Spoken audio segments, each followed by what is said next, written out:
네, 오늘 주제는 함께 나누고자 하는 것은 수용입니다. 수용. 이 백중을 통해서 무슨 법문을 하면은 좋을까 이런 생각을 해 보았습니다만은 수용입니다. 수용. 여러분 수용한다라는 이야기 들어보셨죠? 저 사람은 인생을 잘 수용한다, 잘 받아들인다, 이런 말입니다. 그런데 우리가 수용을 잘 못해요. 수용을 잘하는 사람이어야 되는데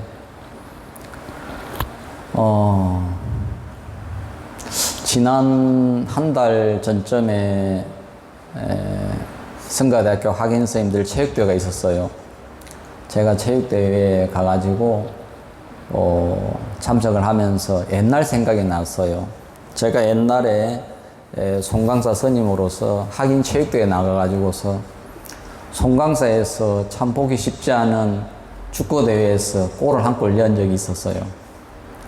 그래가지고 송강사 일에 1승은 고사하고 한 골을 넣어본 적이 없다 그러더라고. 제가 한 골을 넣어가지고 그 당시 통도사 스님들을 갖다가 한 골 넣어가지고 통도사를 갖다가 아예 고향으로 보내버린 적이 있었어요. 경주에서 그랬습니다. 그런 경험이 있다 보니까 학인 체육대회에 참석을 했는데 공을 딱 찼어요. 10분 찼어요. 어떻게 됐을까요? 세상에 10분 찼는데 뭔가가 고장이 났어요. 그래가지고 펜스에 다시 돌아오게 됐는데 사실은 다리가 괜찮을 거라고 생각을 하고서 그냥 한 달 정도를 보냈어요. 그래서 침을 맞으러 간다 해가지고서 침을 여기 한의원에 가가지고 한 2번 정도 침을 맞았고 피도 좀 뽑았어요. 그랬는데도 낫지가 않아요. 그래서 지난주에 안 되겠다 싶어가지고 마음을 먹고 동대 일산병원에 갔어요. 의사가 무릎을 만져보는 거예요. 앞뒤로. 통증이 없어요. 근데 아픈데 통증이 없어요. 사실 평길 걷는 거는 그리 아프지가 않아요. 구부리면 아파요. 그래서 좀 더 확실하게 하자고 그렇게 해서 MRI를 찍기로 했습니다. 자, 그러고 나서 이제 어떻게 됐을까요? 그러고 나서 하루 이틀 동안을 갔다가 저녁에 집에 있는데 수용이 될까요? 안 될까요?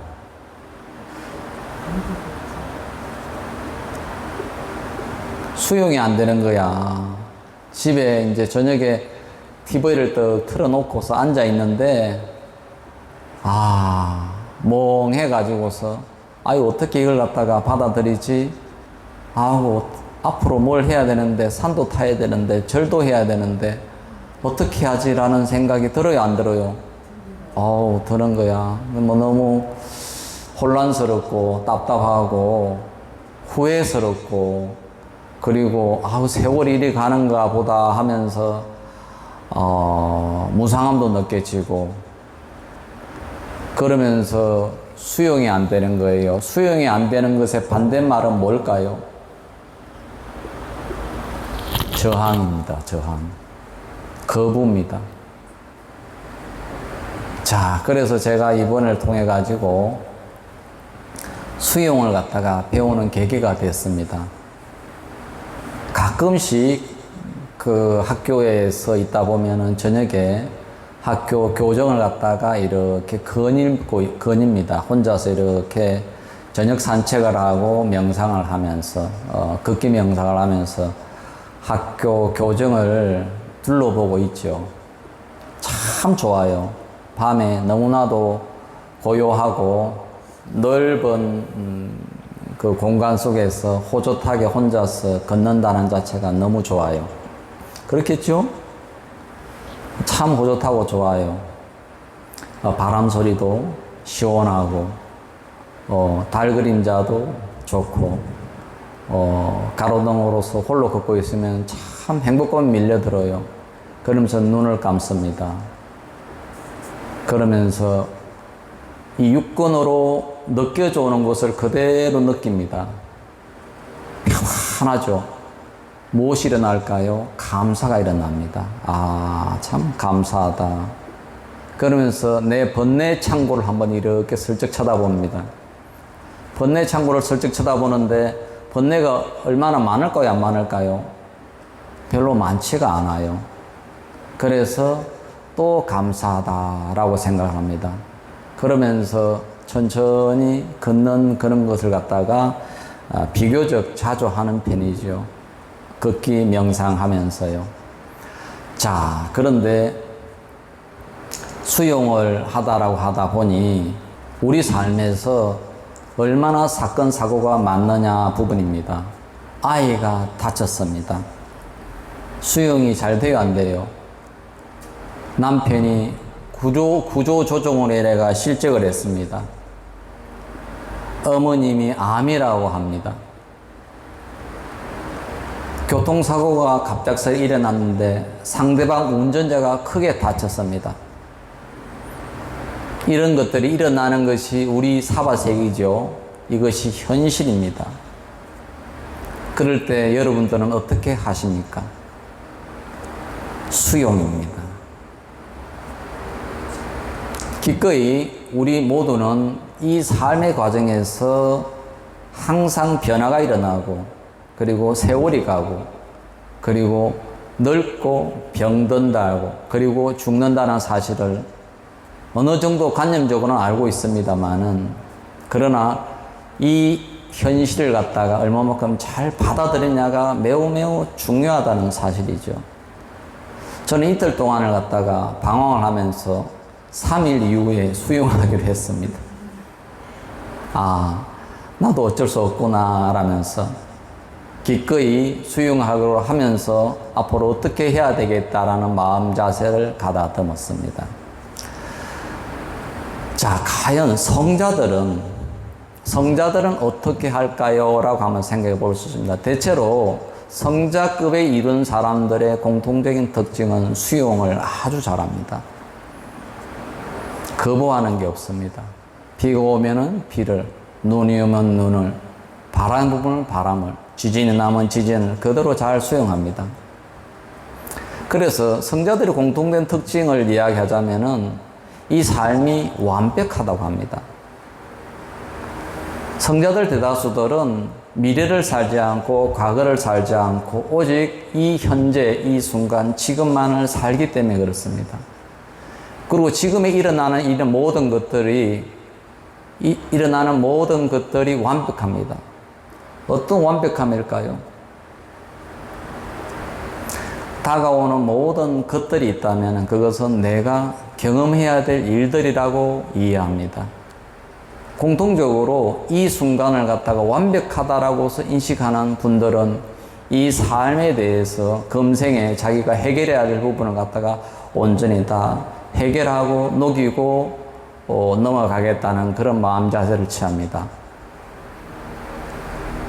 스승들의 마음가짐은 현재에 살면서 현재를 수용합니다.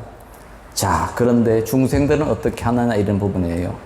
여기 오신 분들 지금 현재 수용을 하고 있어요? 저항을 하고 있어요? 여러분들은 어떻게 하고 있습니까?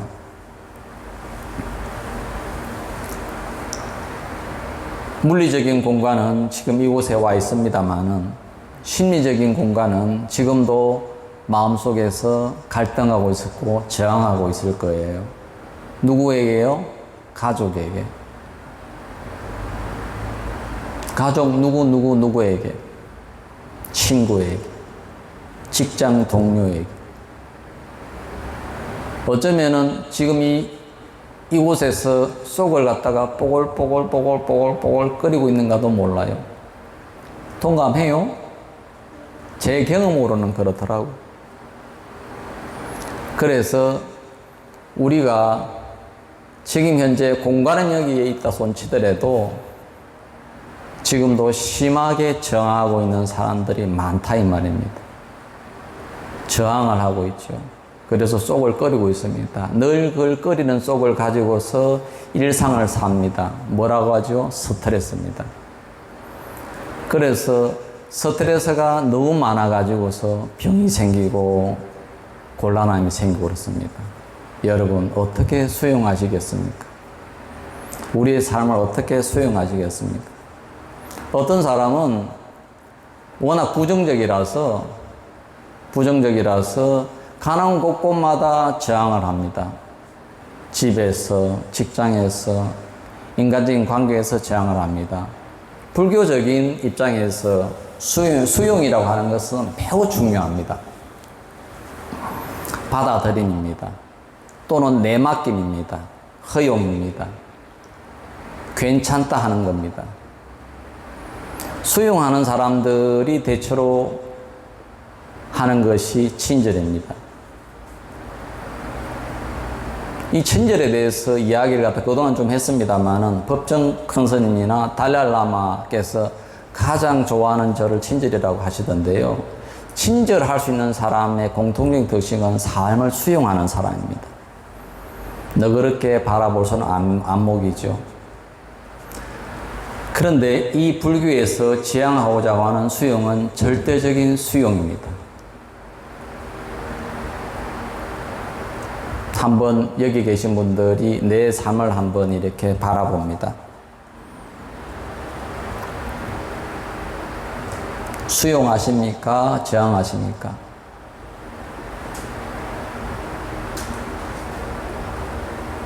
우리 고정순 보살님은 별로 저항을 별로 안 하시는 것 같아 보니까. 네, 저는 수용합니다. 별로 저항할 게 별로 없으신 분에 가까워요. 남편에 대한 저항, 자식에 대한 저항, 부모에 대한 저항, 있어 없어요? 어떤 친구에 대한 저항, 집단, 상사에 대한 저항. 이를 어떻게 할까요? 현대사회의 대부분 사람들은 조건적 수용입니다. 그래서 시시비비를 가르죠. 정당하고 공정한 것을 갖다가 원합니다. 그래서 조건적 수용입니다. 어떤 사람은 조건적 수용도 안 하고 수용을 안 하고 아예 저항합니다. 주로 어떻게 해요? 너 탓이야 라고 합니다. 만사에 대해 가지고서 너 때문이야 라고 합니다. 이런 유형의 사람이 있어요. 모든 부분은 너 때문이야 라고 합니다. 근데 어떤 사람은 중간적으로 대부분 현대사회는 조건적 수용입니다. 아버지가 중학생 아이한테 너 요번에 시험 1등 하면은 내가 뭘 사줄게. 아들이 뭐 사준다고 하는 조건적 수용을 가지고 공부를 합니다. 부부관계도 마찬가지입니다. 조건적 수용입니다. 남편이 아내에게, 아내에게 남편에게 뭔가를 이야기하면 잘 들어줘요, 안 들어줘요? 조건적 수용입니다. 이 세상 자체가 조건적 수용이다 보니까 뭐가 많이 일어나냐면 시시비비가 많이 일어납니다. 대한민국 사회는 갈등공화국이죠. 소송공화국이죠. 그래서 우리 사회 전체가 대부분 어떤 식으로 조건적 수용으로 갔습니다. 그것은 머리의 세계입니다. 근데 불교에서 이야기하고자 하는 부분은 절대적 수용입니다.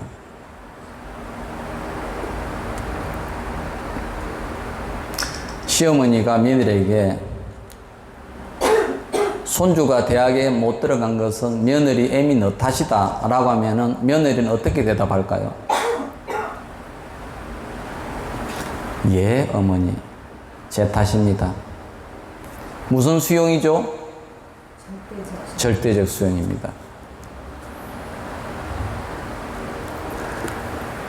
절대적 수용을 하는 사람들은 복을 받습니다.